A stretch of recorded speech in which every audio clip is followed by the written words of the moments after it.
Graças a Deus, posso todas as coisas naquele que me fortalece. Filipenses capítulo 4, versículo 13. Com esta passagem bíblica das Escrituras Sagradas, a Santa Bíblia, a palavra do nosso Deus, o manual da vida cristã, a Constituição divina que Deus deixou para nosso ensinamento e também para nossa prática e obediência da sua palavra, eu saudo a todos os amados e diletos ouvintes, a todos os irmãos, irmãs, amigos e amigas que participam do grupo A Voz da Palavra de Deus, através do WhatsApp, também aqueles que são participantes através do Facebook, do grupo Tudo em Nome de Jesus Cristo, Bíblia e Oração e outros grupos, alguns que eu administro, outros que eu participo juntamente com pastores, irmãos,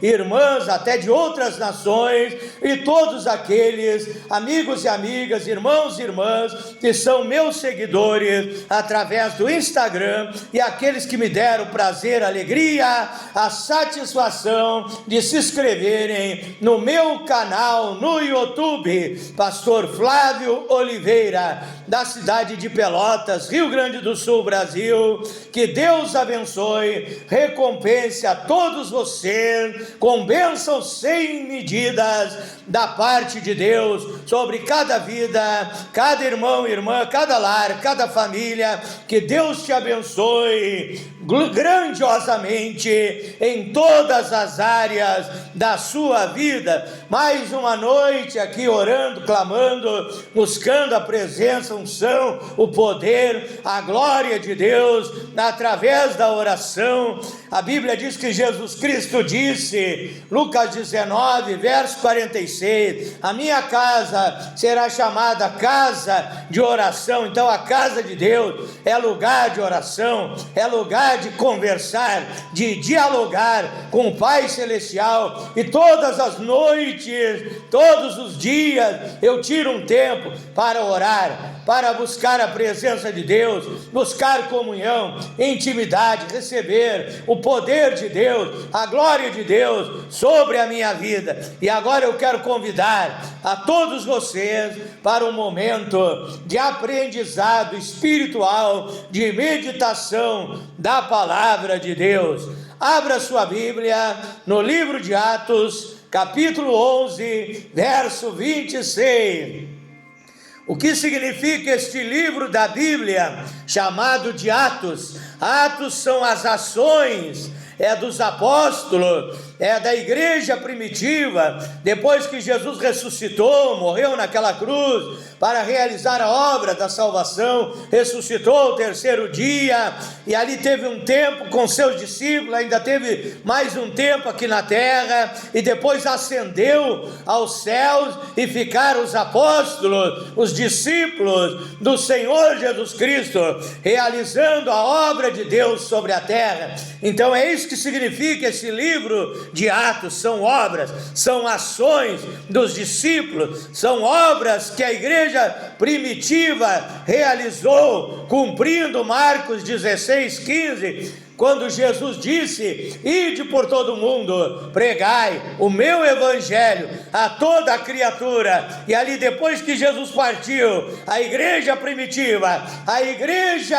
apostólica, saiu pregando o evangelho, ensinando o povo, ganhando as almas para o reino de Deus. E aonde eles iam, Deus operava sinais, prodígios, milagres, maravilhas, obras tremendas, obras fantásticas, espetaculares. Deus faz o impossível na nossa vida. A Bíblia diz, Mateus 19, verso 26, que as coisas que parecem impossíveis para os homens são possíveis para Deus. A Bíblia diz, Marcos 9 e verso 23, Mateus 19, 26 diz que Deus é o Deus do impossível. Marcos 9, 23 diz que tudo é possível para aquele que crê. Se você crê, Deus vai operar maravilhas, vai operar o impossível na tua vida.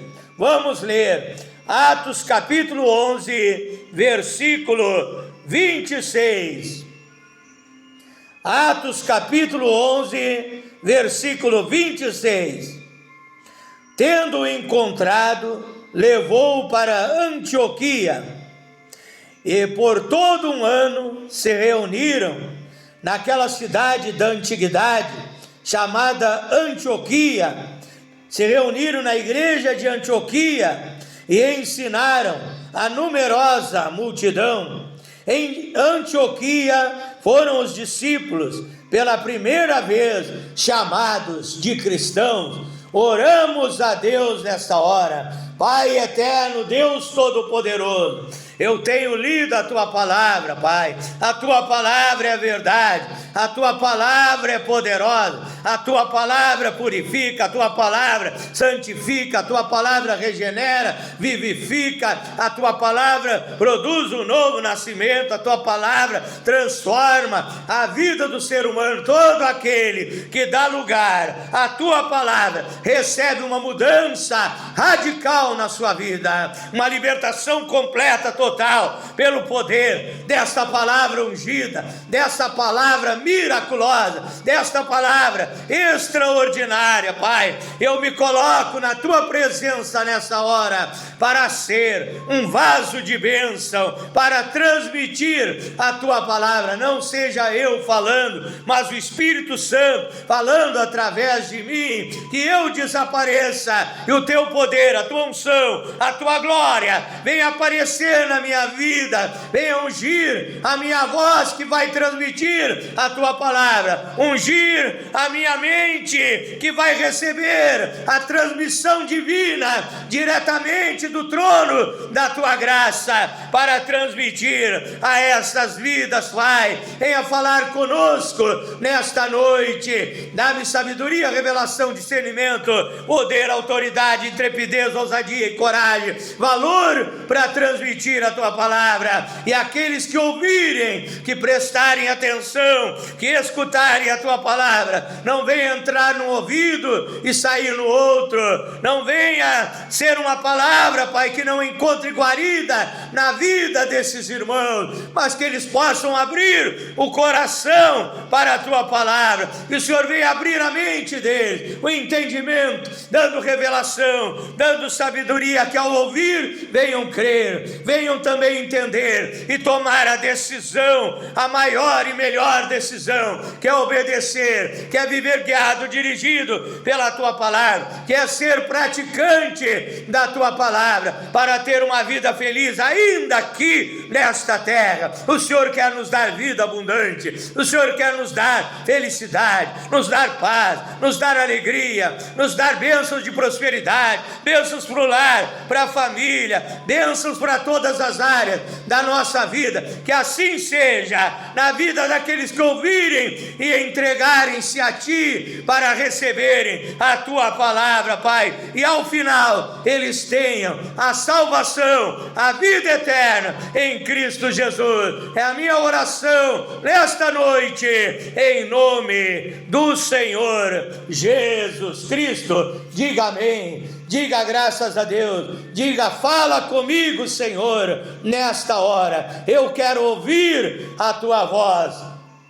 Oh, aleluia! O tema da minha meditação nesta noite é o seguinte: nomenclatura. Nomenclatura. O que significa nomenclatura? Significa um conjunto de termos de uso consagrado numa ciência ou arte. Significa também terminologia, quer dizer um vocabulário de nomes, uma lista, um catálogo, um vocábulo que serve para designar um objeto, uma pessoa, alguma coisa, uma terminologia. É isso que significa nomenclatura. Quero trazer essa mensagem: nomenclatura, identidade cristã. Identidade cristã. Qual é a nossa identidade? Segundo uma revelação que eu recebi há muitos anos atrás, esta palavra, esta revelação é Deus falando comigo, dizendo: meu filho, eu quero te mostrar qual a identidade dos filhos e filhas de Deus, qual a expressão de tantas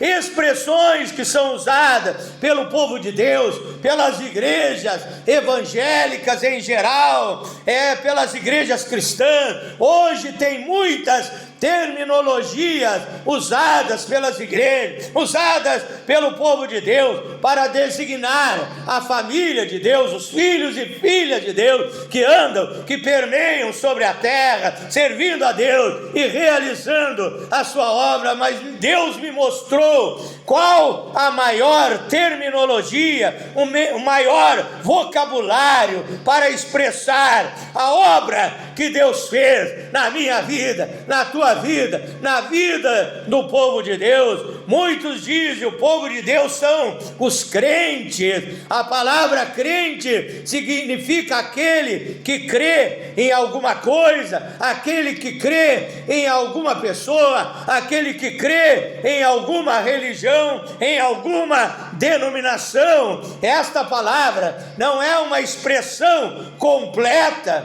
não é uma expressão total, perfeita para a minha vida, para a tua vida. É claro que quando a Bíblia fala que nós somos crentes, significa que nós cremos no Senhor Jesus Cristo, que a Bíblia diz, Hebreus 12, verso 2, que Ele é o autor e consumador da nossa fé, que a Bíblia diz em Tiago, capítulo 2, verso 19: crês tu que Deus é um só? Fazes bem de crer que Deus é um só, porque a Bíblia mostra em Isaías capítulo 6, verso 1, um só Deus e um só trono. Fazes bem em crer que Deus é um só, é o El Shaddai, é o Deus Todo-Poderoso, é o Criador dos céus e da terra, que quer abençoar e ajudar a tua vida. Mas a Bíblia prossegue dizendo: mas também os demônios creem, estremecem. Mas eu posso dizer que os demônios não obedecem, eles apenas estremecem, mas estão sempre se levantando contra a obra de Deus. Então veja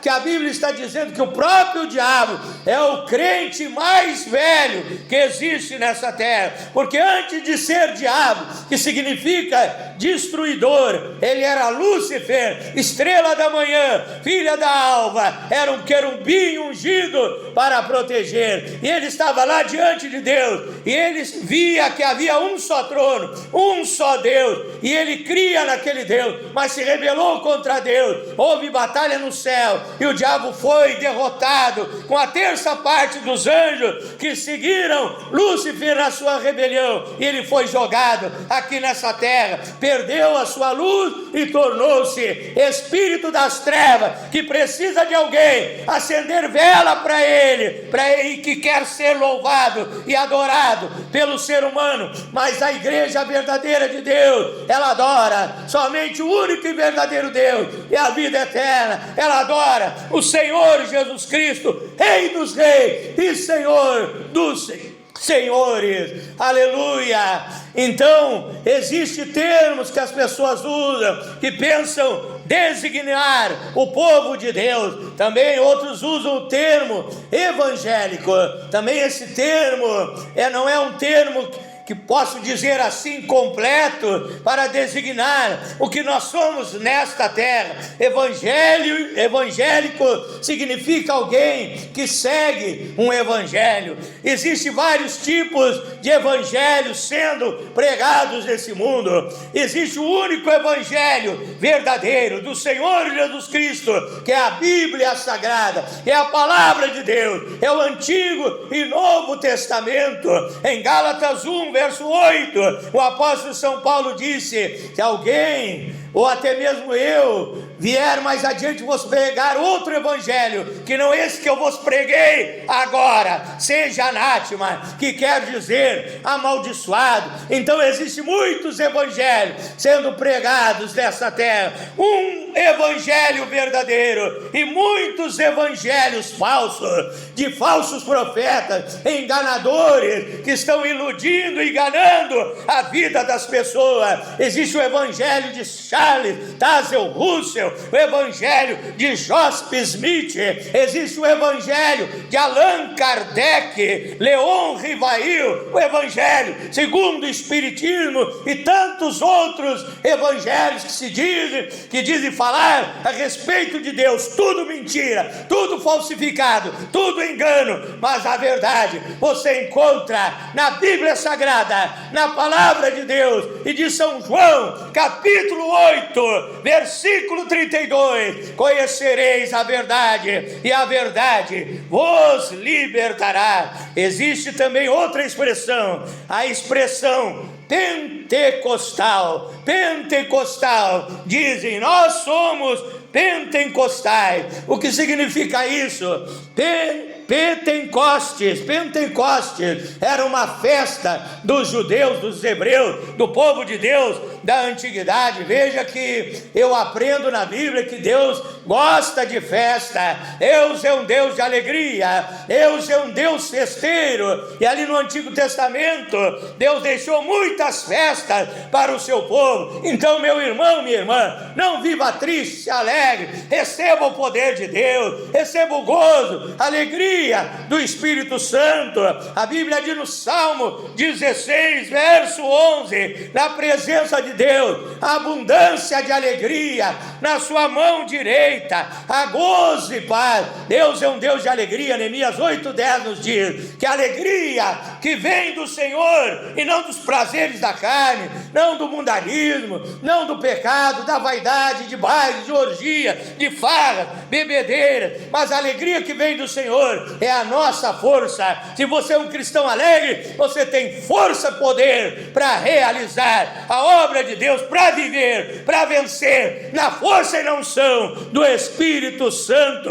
Então, Pentecostes era uma festa dos judeus. Havia a festa da Páscoa, a festa da colheita, a festa dos tabernáculos e outras festas. Então, Pentecostes era a festa dos judeus, e foi neste dia que lá em Atos capítulo 2, verso 1 em diante, ali a igreja primitiva recebeu o poder de Deus, recebeu a unção de Deus naquele dia, e Jesus havia dito para eles aguardar, e viria o Espírito Santo, e viria o poder divino, e eles estavam ali aguardando a serem revestidos no poder de Deus, para realizar a obra de Deus sobre a face da terra. E a Bíblia diz que estavam todos reunidos no mesmo lugar, e se ouviu de um vento veemente, impetuoso, que enchia a casa onde estavam reunidas, e foram vistos por eles línguas repartidas como que de fogo, e pousavam sobre cada um deles, e foram todos cheios do Espírito Santo.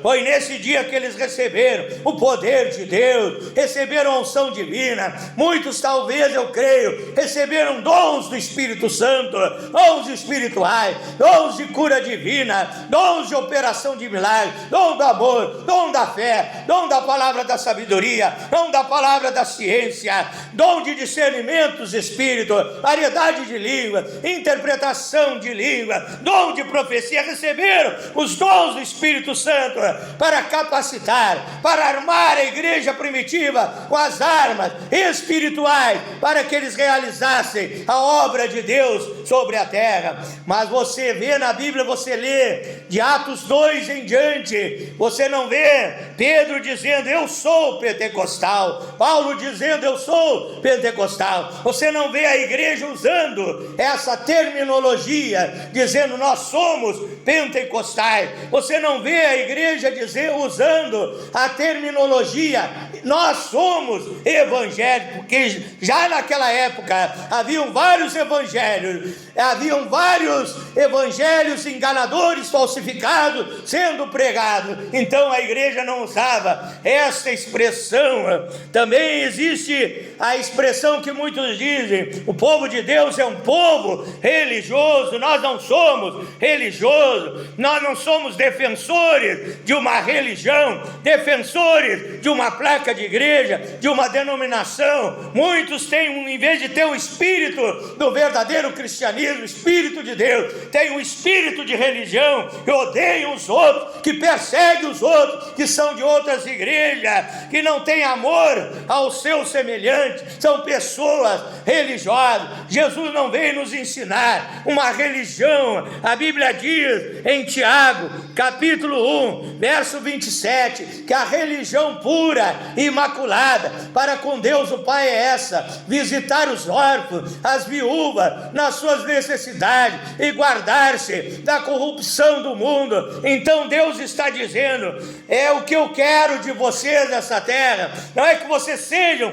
religiosos, é que vocês visitem os órfãos, as viúvas nas suas necessidades financeiras, materiais. O que Deus queria nos dizer, que é praticar o amor divino, é praticar o amor de Deus, o amor ágape, é ajudar quem precisa. Lá em Mateus 25, ali o Senhor Jesus Cristo disse: tive fome e me deste comer, tive sede e me deste beber, e assim por diante, quando fizesse a um desses pequeninos, a mim o fizesse. Então é manifestar o amor de Deus em obra, em ações aqui nesta terra. Essa é a religião pura e imaculada para com Deus o Pai, e guardar-se da corrupção do mundo. O que significa isso? Afastar-se do pecado, afastar-se do mundanismo, da vaidade, dos vícios, dos maus sentimentos,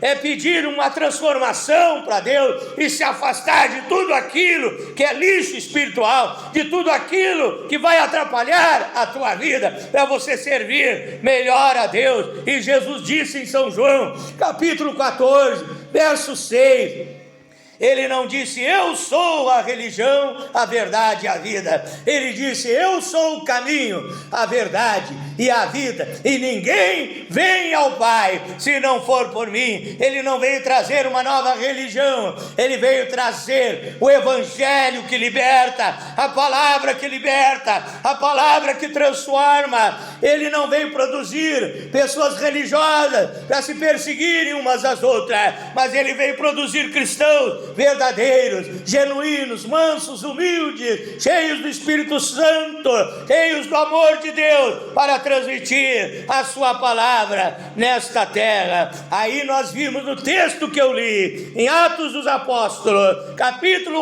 11, verso 26, que a identidade que Deus deixou para nós, para os filhos e as filhas de Deus, é a identidade de um cristão. O que significa a palavra cristão? Quando lá em Antioquia eles trouxeram esta palavra, talvez aquele povo, até muitos, como um termo pejorativo para insultar, para escarnecer, para zombar do povo de Deus. Talvez eles diziam: esses aí são os cristãos, são uns que falam de um tal de Jesus, eles dizem que ressuscitou, que está vivo, que está fazendo cura, está fazendo milagre. Quem sabe muitos usaram esse termo para zombar, para escarnecer, para insultar o povo de Deus, mas eles não sabiam que esta é a verdadeira terminologia, o verdadeiro vocabulário, a palavra que define o que eu sou nessa terra,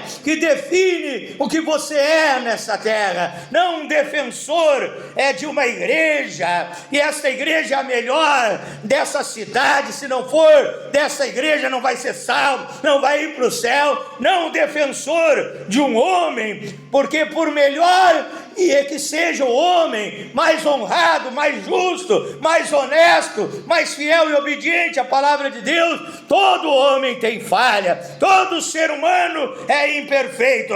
Então você não é seguidor de um homem, seguidor de um profeta, seguidor de um pastor. De repente aquele pastor que você seguia morreu e você diz: agora o que será de mim? Só o pastor Sebastião era bom, só ele que eu queria, que me ajudava.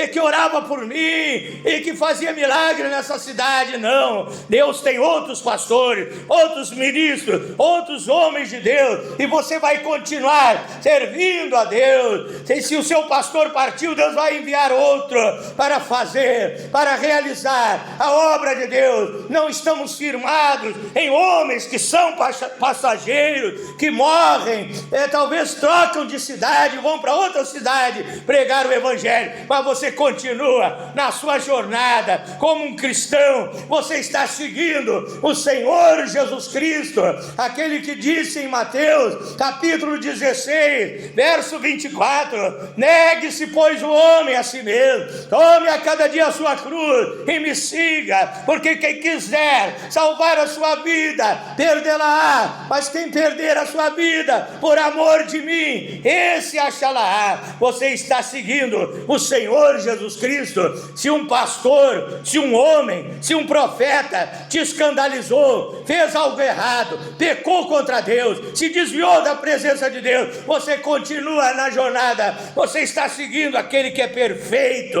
aquele que é o modelo da perfeição, esse Deus que não falha, esse Deus que é perfeito, o Senhor Jesus Cristo, que está te aperfeiçoando na trajetória da vitória, da salvação, da vida eterna. A Bíblia diz, Mateus 5:48, ede perfeito, como é perfeito o vosso Pai que está no céu. Você está seguindo a Ele, seguindo os passos do Senhor Jesus Cristo. Por isso, erga a sua cabeça, diga: eu sou um cristão, eu sou um cristão, eu sou um servo de Jesus Cristo.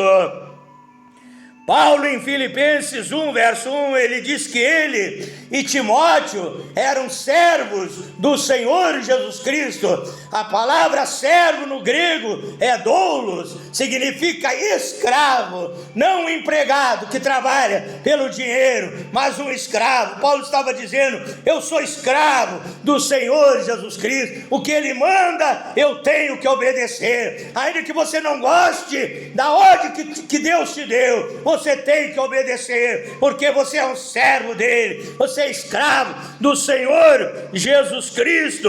Também em Filipenses, digo melhor, em Filemon, no versículo 1 do livro de Paulo a Filemon, ele disse: eu, Paulo, sou prisioneiro de Jesus Cristo. Então nós somos prisioneiros de Jesus Cristo, servos de Jesus Cristo, seguidores de Jesus Cristo. Alguns são apóstolos, mensageiros do Senhor Jesus Cristo. Então tudo que Jesus Cristo é, Ele vai passando para a nossa vida, Ele vai colocando na nossa vida. Filipenses capítulo 2, verso 5, que haja em vós o mesmo sentimento que houve no Senhor Jesus Cristo. Então Ele é amor, e você recebe o amor de Deus, você aprende a amar, perdoar aqueles que te perseguem. Jesus era humilde e manso, Mateus 11, 29, vinde, aprendei de mim, que sou manso e humilde de coração. Você era soberbo e era nervoso, mas pelo poder dele, você agora é manso, você é humilde de coração, pois o teu mestre, Senhor e Salvador Jesus Cristo, ele é manso e humilde de coração. Aí Deus começa a trabalhar, a aperfeiçoar a tua vida, tirar aquilo que não presta, tirar as impurezas, tirar o pecado da tua vida, para você ser um verdadeiro, original cristão, moldado pela palavra de Deus, moldado pelos ensinamentos do Evangelho do Senhor Jesus Cristo. Eu quero orar em teu favor nesta noite, em nome do Senhor Jesus Cristo.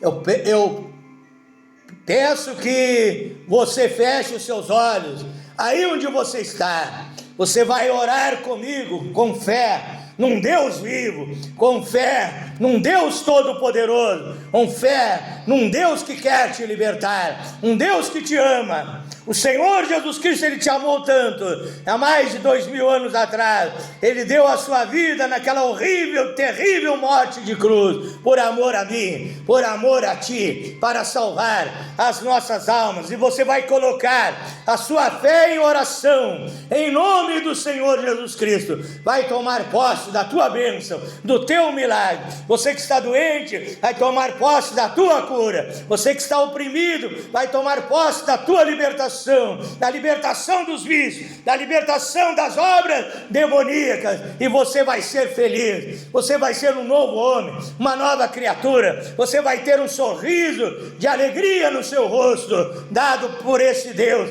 que te ama e quer abençoar a tua vida. Fecha os teus olhos, aí onde você está, e ore comigo agora, em nome do Senhor Jesus Cristo.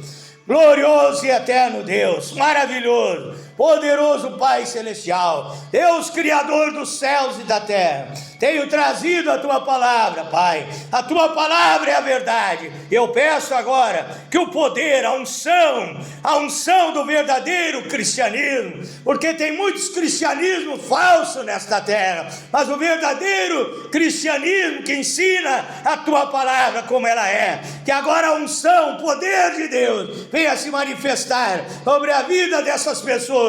Eu te peço, cura o doente, a enfermidade sai agora, em nome de Jesus Cristo. Eu te peço, liberta os oprimidos, eu repreendo os demônios e saiam deste homem, desta mulher, deste moço, desta moça, desta vida, deste lar, desta família, em nome de Jesus Cristo. Que essa pessoa oprimida seja liberta, que essa pessoa triste receba gozo e alegria do Espírito Santo. Essa pessoa que pensava em suicídio, a partir de hoje não pense mais, pense em viver para te servir, para te adorar, e que o Senhor venha guiar os passos dessas pessoas, Pai. Peço a bênção financeira, econômica, material. O Senhor é o dono da prata e do ouro, o Senhor é nosso pastor e nada nos faltará. Abre a porta de trabalho para aquele que precisa de um trabalho. Abençoa essa empresa que estava indo à falência, seja levantada pelo poder de Deus, seja próspera e abençoada, em nome de Jesus Cristo, Pai. Aquele que não dormia à noite, durma a noite sono tranquilo, de paz, de calma, de sossego, de tranquilidade, guardado, protegido pelo Teu poder. Eu abençoo a todos, Pai, neste lar, nessa família, onde havia briga, contenda, reine o amor, a paz, a união, que haja felicidade, que as brigas cessem neste lar, nessa família, que haja comunhão, haja intimidade, felicidade nesses lares, Pai. É a minha oração, a minha ministração nesta noite, meu Deus, com toda certeza, no poder do nome do Senhor Jesus Cristo. Amém e amém, Senhor Jesus. Diga: eu sou um cristão. Eu fui batizado em nome do Senhor Jesus Cristo, como diz Atos 2,38. Eu recebi o nome dele, como diz Apocalipse 22,4. Nome de Jesus Cristo na nossa testa, como diz Filipenses 2,9 ao 11. O nome que é sobre todos os nomes, que tem poder no céu, na terra e debaixo da terra. Como diz Atos 4,12, que nenhum outro nome nós devemos ser salvos, senão no nome do Senhor Jesus Cristo. Então diga: eu sou um cristão, porque eu creio no poder desse nome. Colossenses 3,17. Tudo que fizerdes, por obras, por palavras, fazei tudo 100% em nome do Senhor Jesus Cristo. Diga: eu sou um cristão, eu creio no poder do nome de Jesus, por isso eu expulso os demônios em nome de Jesus, eu expulso as enfermidades em nome de Jesus, eu faço tudo em nome de Jesus. Eu sou um verdadeiro cristão, um verdadeiro filho, uma verdadeira filha de Deus nessa terra, para levar esta palavra original, esta palavra poderosa do Senhor Jesus Cristo. Muito obrigado pela sua paciência pelo seu amor, pelo seu carinho. Vou me despedindo de todos vocês, fazendo um convite para você que quiser. Inscreva-se no meu grupo de Facebook. Digite, lá tem uma luneta lá onde você procura os grupos ali do Facebook. Você digita ali, pesquisar, grupo Tudo em Nome de Jesus Cristo, escreve conosco. Já chegando, caminhando em direção aos 1.700 membros, pela graça e misericórdia do nosso Deus. Também você pode me seguir no Instagram e se inscrever no meu canal no YouTube, Pastor Flávio Oliveira, da cidade de Pelotas, Rio Grande do Sul, Brasil. Deus te abençoe, em nome de Jesus Cristo. Boa noite, fique na paz do Senhor Jesus.